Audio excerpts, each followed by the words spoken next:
The Vroken Death Squad surrounded the human child in the ruins of New Shanghai's market district. 12-year-old Alex Chun stood perfectly still, his school uniform torn and dirty, hands raised in apparent surrender. "Found another one," Captain Threx growled into his comm, his tusks gleaming with satisfaction. "Human spawn. Orders. Standard protocol," came the cold response. "No survivors. Make it public. Let them see the cost of resistance." The Vrokins had been systematically purging human colonies for months, believing fear would break humanity's spirit. They broadcast every execution, every massacre, thinking terror was their greatest weapon. They were wrong. Alex's eyes, too calm for a child facing death, flickered to the shadows between buildings. "Please," he said, his voice small but steady. "I'm just looking for my parents." Threx laughed, a sound like grinding stone. "Your parents are atoms, whelp. As you'll be." He raised his plasma rifle, aiming at the boy's head. Around him, his squad formed a circle, weapons trained outward, standard execution formation. In a bunker 2 kilometers away, Colonel Maria Santos watched through the boy's hidden biocam. "Steady, Alex," she whispered into the comm hidden in his molar. "You're doing great. 40 seconds until they're in position." Alex had volunteered. Of the 300 children who'd survived the colony's initial attack, he'd scored highest in psychological resilience. Cold, the psychologists had called it. Focused. "Any last words, human?" Threx sneered, enjoying the moment. The execution was being broadcast live to 3 systems. Alex tilted his head slightly, the signal. "Just one question," he said. "Do you know what humans did before we reached the stars?" The Vrokins laughed. "Stupid child, trying to delay the inevitable. We were persistence hunters," Alex continued, his voice growing stronger. "We'd wound our prey and follow it. For days. Weeks. Until it collapsed from exhaustion. We never stopped. Never gave up. Just kept coming." Threx's finger tightened on the trigger. "Enough talk." 20 seconds, Santos whispered. Alex smiled then, and something in that expression made Threx pause. It wasn't the smile of a frightened child. It was the smile of a hunter whose prey had finally stepped into the trap.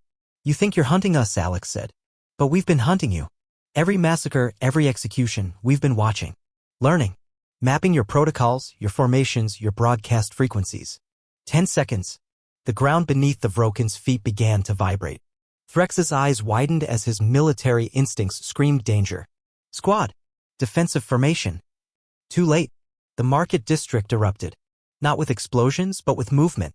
What the Vrokins had thought was rubble revealed itself as camouflaged human soldiers. The ruins had been carefully prepared, every sight line calculated, every piece of cover positioned. Human soldiers. The ruins had been carefully prepared, every sight line calculated, every piece of cover positioned. Shaped charges detonated beneath the Vrokins' feet, not to kill, but to disorient. Electromagnetic pulses fried their shields. Kinetic rounds, primitive by galactic standards but devastating against unshielded targets, found every gap in their armor. The Death Squad's own formation, so perfect for executions, became their tomb. They couldn't maneuver, couldn't retreat, couldn't even fall without hitting each other. Alex dropped flat as planned, covering his ears. The crossfire lasted exactly 6 seconds. When he looked up, 12 Vrokins lay dead in a perfect circle around him. Colonel Santos and her team emerged from their positions. One soldier helped Alex to his feet, checking him for injuries. "Outstanding work, son," Santos said, but her expression was grim. "That's 47 squads eliminated using child bait protocols. They keep falling for it." The Vroken military command watched their own broadcast in horror.